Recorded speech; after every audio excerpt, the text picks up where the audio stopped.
Estamos de volta e por mais experiência que a gente tenha, nunca é demais aprender novas técnicas ou trocar conhecimentos, não é mesmo? Por isso vamos falar hoje sobre novas técnicas e estratégias para o manejo de pastagem. Com a ajuda da tecnologia e a utilização das técnicas adequadas, a qualidade do capim melhora e faz a diferença na hora de alimentar o gado. Com um rebanho mais nutrido, a produtividade, a rentabilidade do produtor pode aumentar.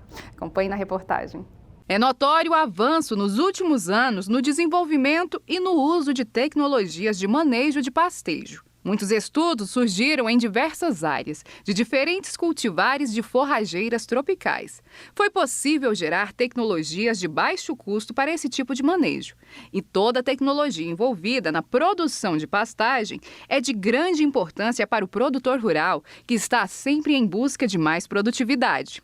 O produtor ele precisa entender que o pasto ele é uma cultura de valor agregado tanto quanto qualquer outra cultura, como uma soja, um milho. Então ele precisa prestar atenção que as variedades que tem disponíveis, elas só atingirão o seu máximo de potencial se a gente levar em consideração fertilidade de solo, quantidade de animais por área, né? Período chuvoso é um período que a gente tem uma grande produção, então aproveitar o excesso de produção para que seja guardado de uma forma de feno, de silagem, para ser utilizado no período da seca, né? Então a forma como você utiliza o seu pasto no período chuvoso vai fazer com que o seu período de seca seja um período menor e com menos gastos. Conhecer a maneira correta de realizar o manejo do pasto pode fazer toda a diferença no produto final, que é o rebanho. Mas a tecnologia veio também como uma aliada que pode ajudar muito no quesito melhoramento de pastagem.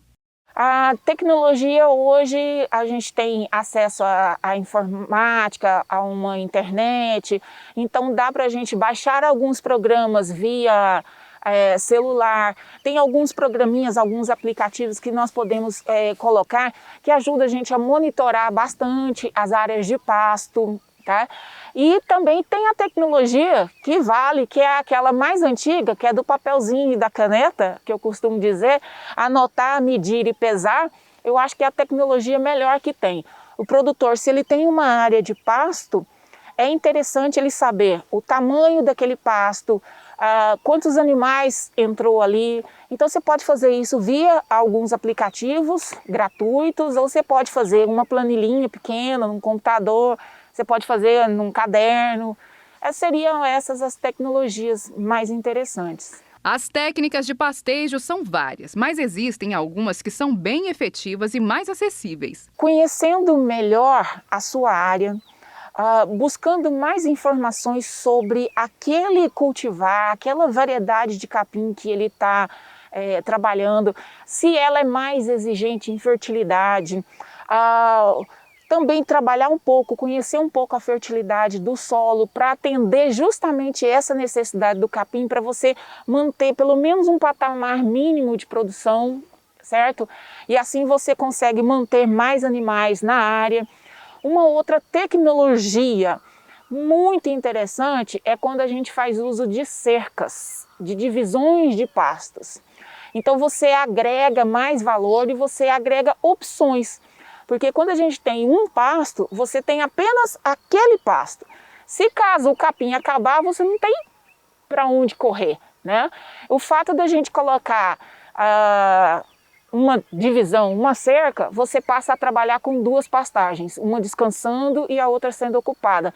Então é uma técnica, apesar de que falam que ela é meio rudimentar, vamos colocar assim, mas é uma técnica bastante interessante e ajuda muito o produtor a ter um ciclo maior de produtividade de capim.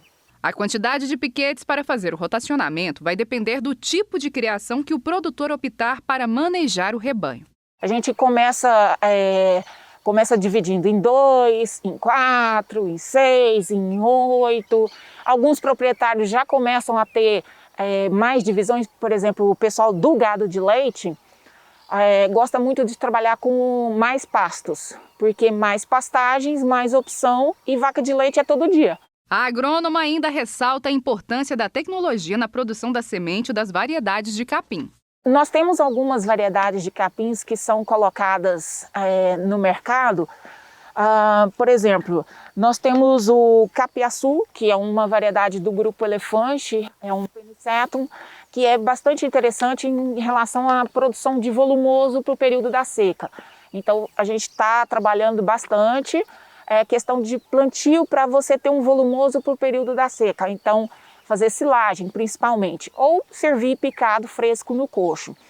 Temos também algumas variedades híbridas de braquiária, principalmente, que é o capim mais utilizado, para resistência ao ataque de uma cigarrinha que ataca muito a cana. É uma cigarrinha vermelha, de um porte um pouquinho maior, ela chama marra-narva. Então a gente tem algumas cultivares que são tolerantes mais ao ataque dela. Em relação aos pânicos, tem o Tanzânia, que é um capim que o pessoal gosta bastante, mas em determinadas regiões ele tem problema com um fungo que ataca. Então nós temos a cultivar Zuri, que é tolerante a esse fungo. Então existem vamos dizer assim, essas cultivares que são melhoradas justamente para atender alguns problemas pontuais que nós temos.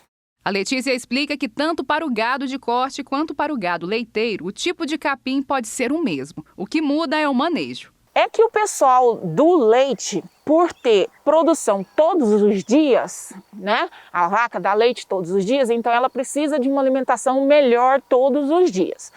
Então aí o pessoal tem preferência por aqueles capins que apresentam uma maior produtividade por área.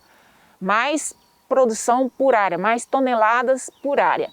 O pessoal do corte trabalha mais com pastos maiores, então seria mais adequado trabalhar com capins que possam ser pastejados, que tem um teor maior de proteína, mas que trabalham também com áreas mais extensivas. Porque você tem alguns capins que você tem que trabalhar efetivamente pastejos rotacionados, de pouca permanência e alta lotação.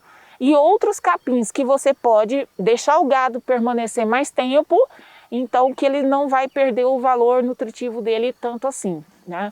Então para cada tipo de tecnologia que você está adotando, tem um capim mais recomendado para esse trabalho. Em relação à escolha do tipo de capim que é mais produtivo, ela afirma que a produtividade tem mais a ver com o cuidado na base da produção, com o tipo de manejo da planta e do solo. Todos os capins são produtivos.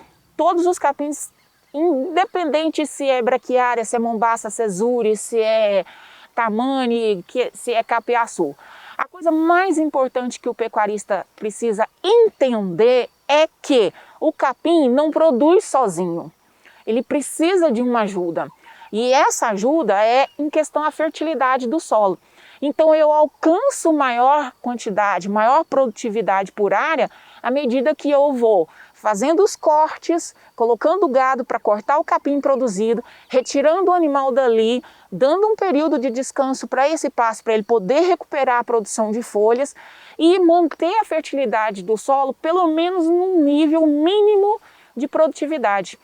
E o pecuarista, ele acha que o capim X é um lançamento, aí se fala que produz 1 milhão de toneladas, um exemplo, aí ele vai e planta. O capim não dá aquilo sozinho, ele precisa dessa manutenção. Tá? Então qualquer capim é produtivo? Sim, desde que você siga essas recomendações. Mantenha a fertilidade do solo, preste atenção quando colocar o gado, quando retirar o gado, porque o capim também precisa de um descanso para que a folha possa voltar e você ter comida no mesmo lugar. Então, é importante lembrar que o manejo adequado é o que pode garantir a produtividade. Nós temos as forrageiras brasileiras, seja braquiarão, seja capiaçu, seja um mombaça, um tanzânia, um zuri, qualquer capim desse é um capim extremamente produtivo. Mas se você não atende pelo menos o nível de fertilidade do solo, a tendência é que cada ano que passa ele vá diminuindo a produção, até chegar um momento que ele não cresce, mas também a tendência dele é ir sumindo da área ali. Alguns lugares a gente passa, o capim agora no período chuvoso está desse tamanho, pequenininho, não tem produção, não tem folha. Né? E em outros locais você vê um volume mais expressivo e é o mesmo capim. Então o que tem de diferença? Um cuidado melhor com a entrada e saída dos animais, para dar esse período de descanso e recuperação, e um pouco de fertilidade no solo para manter pelo menos o nível de produção.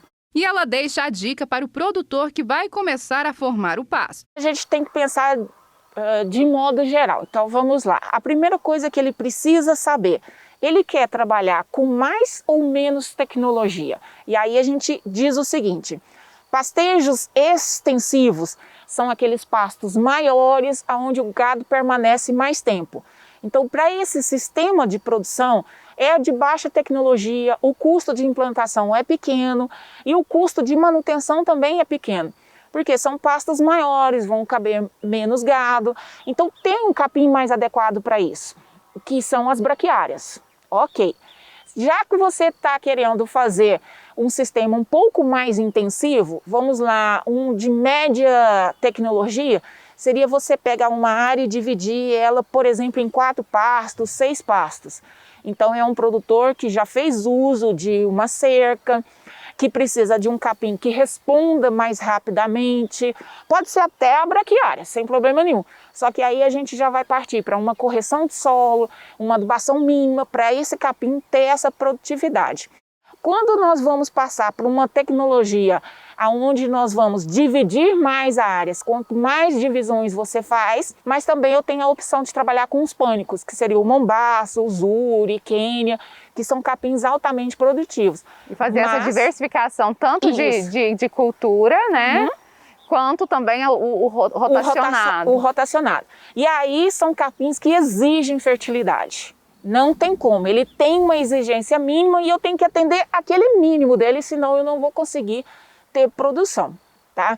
E aí tem capins que são para trabalhar rotacionado e tem capins que são para trabalhar pastejos mais extensivos.